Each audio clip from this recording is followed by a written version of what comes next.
हिमालयर पाददेश जड़े साधु बास करुता साधु जनक दिन को मात्र थरे लेखाए खाद्य खाई था। दिनकर घटना मध्याह्न समय सन्थक निकटरे थिबा बालकटी मुह हाथ धोई ताको दिया जाइथिबा खाद्य खाइबाको बसी थाए।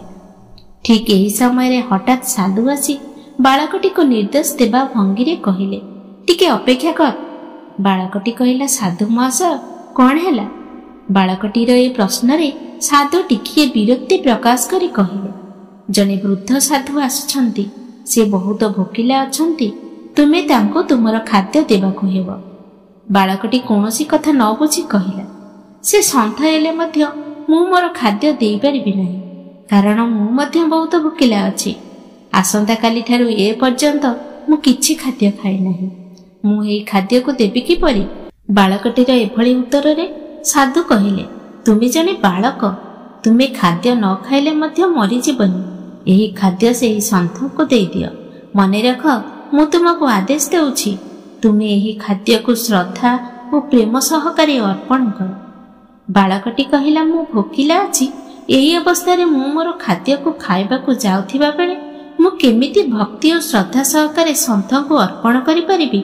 साधुंकर समस्त अनुरोध व्यर्थ हेबारु शेषरे से चढ़ा गलारे कहिले, रे बालक, मु तुमको खाद्य देबाकू आदेश प्रदान करुछि। बालकटी निरुत्तर रहिला। ठीक एही समय रे सन्थ जनक आसी पहुँचिले। से देखिबाकू अतिशय वृद्ध, मुहरे लंबा और पाचिला दाढ़ी।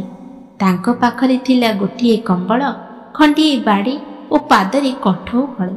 सेही सन्थ जनक अनेक पहाड़ पर्वत बण जंगल अतिक्रम करी आसिछंती। सेठारे उपस्थित थिबा साधु सन्थଙ୍କ आगमन उद्देश्य कहिले, आपण आसीथिबारु मु बहुत आनंदित। एई पिलाटी को टिके आशीर्वाद करंतु। पिलाटी कोनोसी कथा न बुझी कहिला, मु काहारी आशीर्वाद लोडु नाही, कारण मु भोकिला अछि, मोर खाद्य दरकार। साधु जनक पिलाटीर कथा शुणी कहिले, जदि तुमे तुम मन उपरे एई मुहूर्त रे नियंत्रण हराइब, तेबे जीवन युद्ध रे हारि जीव। तेनु तुमे दया करी तुमर खाद्य आगंतुक सन्थଙ୍କୁ देई दियो और तांकर यथोचित सेवा कर। गुरुंकर कठोर निर्देश बाणी शुणी गुरुंको निर्देश अनुसार पिलाटी कार्य कला। ता पर अवस्था बालकटी जानिला जे साधु जनक दीर्घ 4 दिन हेब खाद्य न खाई चली चली आसीथिले। खाद्य खाई सारिबा परे साधु जनक बालकटी को कहिले, ईश्वर तुमको आशीर्वाद करिवे। आजि ठारू खाद्य तुम सम्मुख को न आसीबा पर्यंत क्षुधा अनुभव करिब नाही। एहा ही मोर आशीर्वाद। पिलाटी एथर निजर भूल बुझी पारिला।